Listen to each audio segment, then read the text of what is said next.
Breaking news Telangana Congress కు మరో shock తగిలింది. ఇప్పటికే పలువురు నేతలు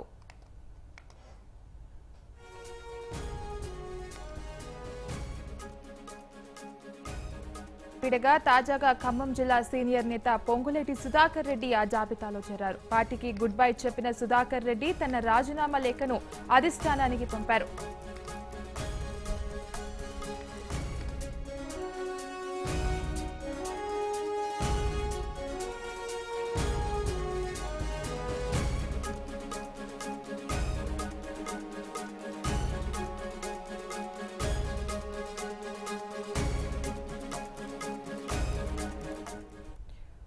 మరోవైపు పొంగులేటి సుధాకర్ రెడ్డి బీజేపీలో చేరేందుకు రంగం సిద్ధం చేసుకున్నారు. మధ్యాహ్నం ప్రధాని మోడీ సమక్షంలో ఆయన కమలం పార్టీలో చేరనున్నట్లు ప్రచారం జరుగుతోంది.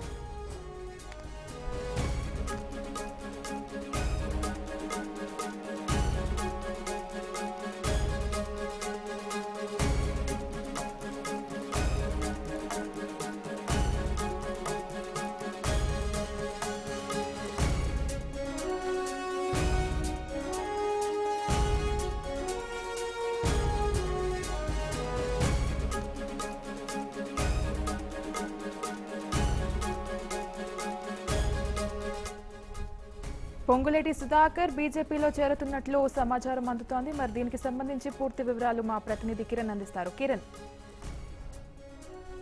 తెలంగాణ కాంగ్రెస్ కు దెబ్బ మీద దెబ్బ అన్నట్టు మరో షాక్ తగిలింది. ఏఐసిసి నెంబర్ గా ఉన్నటువంటి ఎమ్మెల్సీ పొంగులేటి సుధాకర్ రెడ్డి కాంగ్రెస్ పార్టీకి రాజీనామా చేసినట్టు తెలుస్తుంది.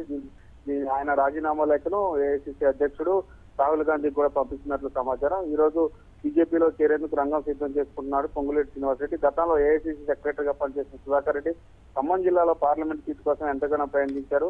ఈ నేపథ్యంలో పార్లమెంట్ ఎన్నికల నేపథ్యంలో బీజేపీ ఆపరేషన్ ఆకర్ష్ లో భాగంగా కాంగ్రెస్ సంబంధించిన నాయకులందరూ కూడా సీన్ కొట్టనున్న నేపథ్యంలో ఎమ్మెల్సీగా సీనియర్ నాయకుడిగా ఉన్నటువంటి పొంగులేటి సుధాకర్ రెడ్డి కూడా బీజేపీలో చేరేందుకు రంగం సిద్ధం చేస్తున్నారు. ప్రధానమంత్రిని ఈ రోజు మోడీని కలిసి బీజేపీలో కలిసి చేరేందుకు సంసిద్ధత వ్యక్తం చేయనున్నట్లు కూడా సుధాకర్ రెడ్డి తెలుపుతున్నారు. అయితే బీజేపీ ఆపరేషన్ ఆకర్ష్ లో భాగంగానే కాంగ్రెస్ కు సంబంధించిన కేడర్ కావచ్చు, అటు ఎంపీలుగా ఉన్న ఇద్దరు ముగ్గురు అభ్యర్థులు కావచ్చు ఇప్పటికే జాయిన్ అయ్యారు. ఇదే నేపథ్యంలో సీనియర్ నాయకుడుగా ఉన్న ఖమ్మం జిల్లాకి సంబంధించి సీనియర్ నాయకుడు పొంగులేటి సుధాకర్ రెడ్డి ఎప్పటి నుంచో కాంగ్రెస్ పార్టీలో ఆయన పనిచేస్తూ ఉన్నారు.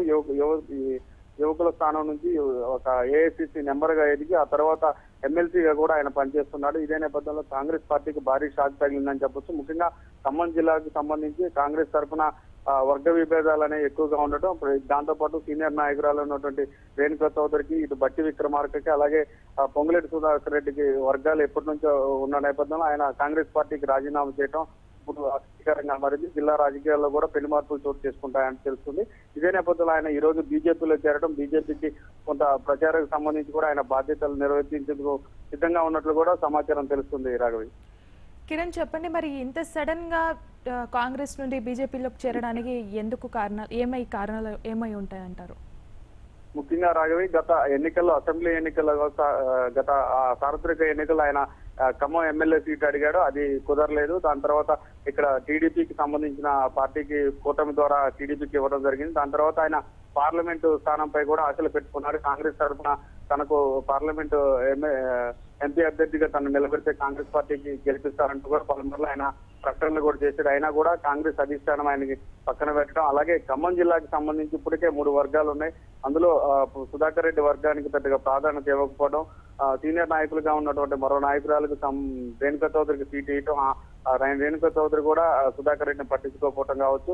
ముఖ్యంగా తెలంగాణ వ్యాప్తంగా కూడా కాంగ్రెస్ అనేది కొంత బలహీన పడుతుండటం, ఇదే నేపథ్యంలో బీజేపీని అనుకూలంగా చేసుకుని బీజేపీయే టీఆర్ఎస్ కు ప్రత్యర్థి కాబోతుంది అన్న అంశాలపై కూడా ఆయన విశ్లేషించుకోవడం, దాని తర్వాత ఆయన ఈ రోజు పార్టీకి రాజీనామా చేసి బీజేపీలో చేరి బీజేపీలో ముఖ్య పాత్ర పోషిస్తారంటూ కూడా తన సన్నిహితుల దగ్గర చెప్పడం జరిగింది. దాంతో కొన్ని రోజులుగా జరుగుతున్న చర్చల అనంతరం ఆయన బీజేపీలో చేరేందుకు రంగం సిద్ధం చేసుకున్నారు. Raghavi, right, thank you Kiran.